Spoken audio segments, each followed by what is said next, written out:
अगर कभी बादल छा गया है रात में, गर्मी के दिन में क्या छा गया हो, बादल, और गर्मी के दिन में जब कभी बादल रहेगा तो बादल वाली रात में पंखा चलाइए, चाहे छत पर जाके सोइए, दिन भर आदमी खजुआते रहता है, रात भर बहुत गर्मी होलो रे। देखते हैं देहात में आदमी छत्ते पे चढ़ जाएगा, एगो लकड़ी का बेना डोलाते रहेगा, बहुत गर्मी होलो रे आज। तो बारिश होने से पहले देखिएगा उमस बहुत भयानक होगी। तो देहात के आदमी को ग्लोबल वार्मिंग पता नहीं है, लेकिन उमस देख के बता देगा कि बारिश होके वाला हो, लोग बारिश होने वाला है।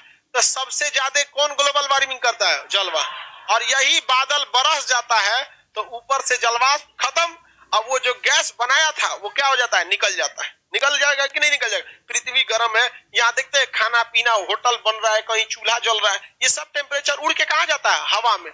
कहाँ जाता है, हवा में। इतने होटल है, गाड़ियों का धुआं है, सब टेम्परेचर कहाँ जा रहा है, हवा में। हवा में जा रहा है। और हवा में अगर बादल छा गया, जाने देगा नीचे के लोगों को क्या लगेगा, उमस। क्या लगेगा, उमस। अब जब बारिश हो जाएगी, सारा बादल बदल गया और सारा गर्मी चला गया वहां। समझ में आ गया कि नहीं। ये तिरपाल हट गया, हाँ तिरपाल क्या हो गया, हट गया। तो हर हमेशा तो बादल छाया नहीं रहता है, और बादल कोई गैस का नाम थोड़ी है जी, इसका कोई बादल गैस का नाम नहीं है।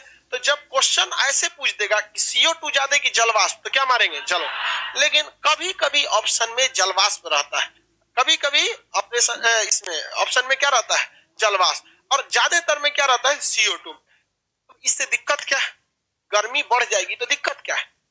रियल में समझिए तो हम लोगों को कोई भी दिक्कत नहीं है, कोई दिक्कत नहीं है हम लोगों को। स्पेशली यूपी बिहार की बात कर रहे हैं, ज्यादा दिक्कत हम लोग को नहीं आएगा। दिक्कत उन्हें आएगा जो बर्फीले क्षेत्र में है या समुद्र के किनारे है, क्योंकि बर्फीले क्षेत्र में बर्फ पिघलेगा, बर्फीले क्षेत्र में बर्फ पिघलेगा, और जब बर्फ पिघलता है तो बड़का बड़का बर्फ का चट्टान क्या होता है, पहाड़ पिघलेगा, और वो इतना तेज लैंडस्लाइड होगा कि उत्तराखंड जैसा तबाही लाएगा।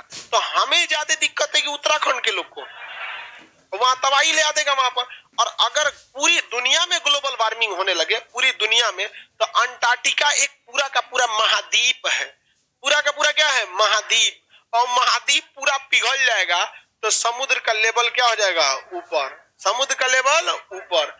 तो मुंबई के किनारे जितने शहर हैं वो डूबने लगेंगे, पूरा नहीं डूबेगा, तनी सा कमर इतना डूब जाएगा। तो भाई किचाइन हो जाएगा कि नहीं, पूरा शहर में परमानेंट कमर इतना पानी लग जाएगा, उतना एरिया बर्बाद हो जाएगा। ताज होटल इतना सुंदर होटल है, उसमें आदमी पैंट उठा के जाएगा, होटल रूम खाली हो तो कहेगा कि पहला तल्ला पे महंगा है, ग्राउंड फ्लोर पे रह जाओ में तैरते रहिए ग्राउंड फ्लोर पे। तो ग्लोबल वार्मिंग से बहुत ज्यादा दिक्कत होने वाला है। हालांकि सरकार या कंपनी ग्लोबल वार्मिंग पे बहुत काम कर रही है, जितना ईंधन जलाइएगा CO2 निकलेगा, उतने ज्यादा ग्लोबल वार्मिंग होगा। और हम लोग मजबूरी में ग्लोबल वार्मिंग करने के लिए जानबूझ के CO2 निकालना हमारी मजबूरी है। पहला तो सांस वाला जो CO2 निकलता है पेड़ पौधा खत्म कर देता है, इससे दिक्कत नहीं है। लेकिन दिक्कत क्या है, जो हम लोग वाहन चलाते हैं, वाहन मतलब क्या चीज होता है, कार गाड़ी जितना भी कुछ भी चलाइए ETC यहाँ पर, आप बताइए इसमें क्या जलेगा, फ्यूल। साइकिल कौन बोल रहा है रे,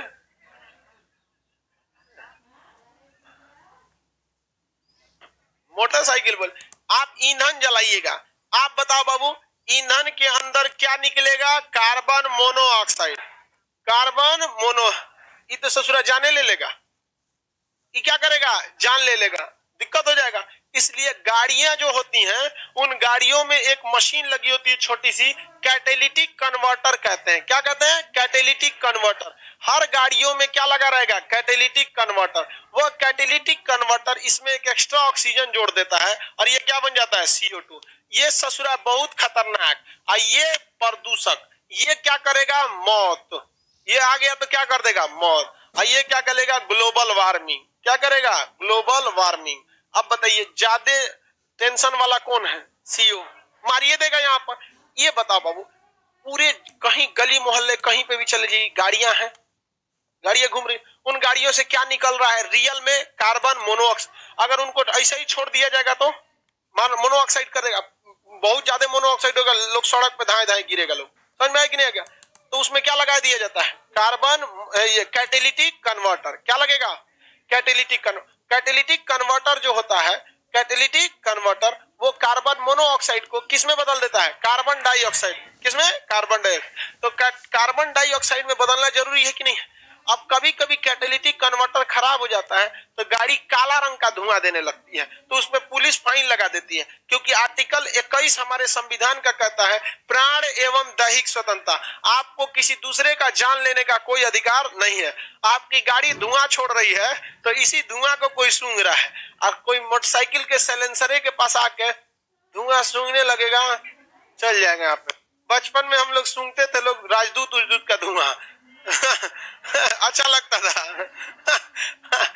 पहले राजदूत गाड़ी आती थी तो जब पूरा दहिए उसका लोहा का था, उसमें कहीं फाइबर प्लास्टिक का प्रयोग नहीं था, पूरा सीट उठ पे कौन जाता है, वो सब टूटने फूटने का चीज नहीं ना। राजदूत से किसी का एक्सीडेंट होगा पूछ देता था उसको, राजदूत और बुलेट, इसमें कहीं फाइबर उबर का प्रयोग नहीं, केवल क्या है? लोहा। तो कैटेलिटिक कन्वर्टर CO को किस में बदल देता है? CO2। भाई पहले हम जिंदा रहेंगे, अलग देख लेंगे बर्फ को कैसे पिघलने से बचाना है। तो कैटेलिटिक कन्वर्टर खराब हो जाएगा तो आपकी गाड़ी कैसा धुआं देती है?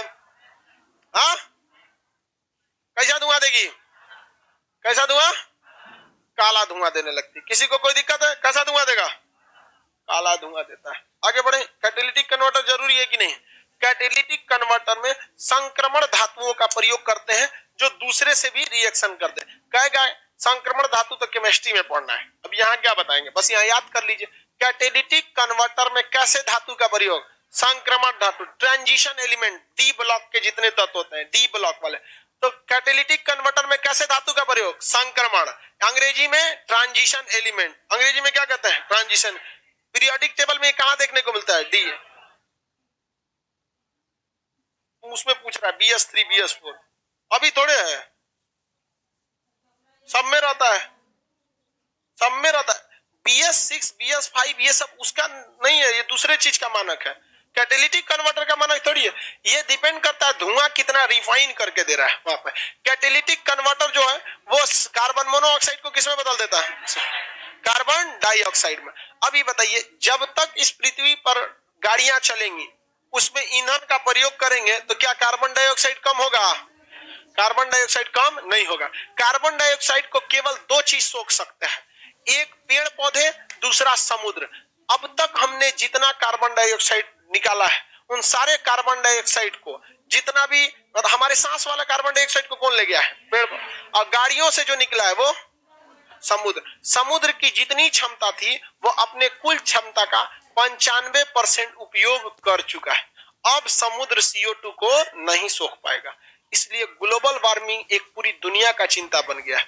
इसलिए electric car, electric train, electric जहाज, इलेक्ट्रिक आदमी सब आएगा अब इलेक्ट्रिक धीरे धीरे वो चलाएगा। सब क्या दिक्कत है? हर चीज क्या हो गया है? इलेक्ट्रिक। हर चीज क्या हो गया? इलेक्ट्रिक हो गया। इससे क्या चीज की कमी होगी भाई? ग्लोबल वार्मिंग में कमी आएगी, वरना ग्लोबल वार्मिंग होगा पृथ्वी क्या हो जाएगी? गर्म हो जाएगी। और पृथ्वी जब गर्म होगी तो हर इंसान, आपको पढ़ा दिए हैं डार्विन के सिद्धांत में, सर्वाइवल ऑफ द फिटेस्ट। हम लोग जो जिंदा है इसी पर्यावरण के हिसाब से फिट है। इसका टेम्परेचर अगर बढ़ा देंगे तो फिर हमारे लिए फिर संघर्ष शुरू हो जाएगा सर्वाइवल के लिए, और सर्वाइवल के संघर्ष में सबसे ज्यादा जान जाती है। तो अभी जो पृथ्वी का जितना टेम्परेचर है, चाहे कश्मीर हो जाए चाहे राजस्थान हो जाए, जो राजस्थान में जिंदा है वो वहां के लिए सर्वाइवल ऑफ द फिटेस्ट है, और जो कश्मीर में है वो वहां के लिए सर्वाइवल ऑफ द फिटेस्ट है। तो डार्विन का सिद्धांत उलट जाएगा, पूरा बर्फ पिघल जाएगा, समुद्र का लेवल उठ जाएगा, तो मुंबई में जो लोग हैं या मुंबई का जो जनसंख्या है वो उस हिसाब से सर्वाइवल ऑफ द क्या है? फिटेस्ट। वहां पानी भर देंगे ठेहुना भर का, पता चला पीछे जाना पड़ेगा मुंबई को, एगो नया बसाना पड़ेगा, वो नहीं कचाइन में इसे पानी हेल हेल जाएगा, मुंबई आ गए। इसे समझ में आ गया कि नहीं आ गया?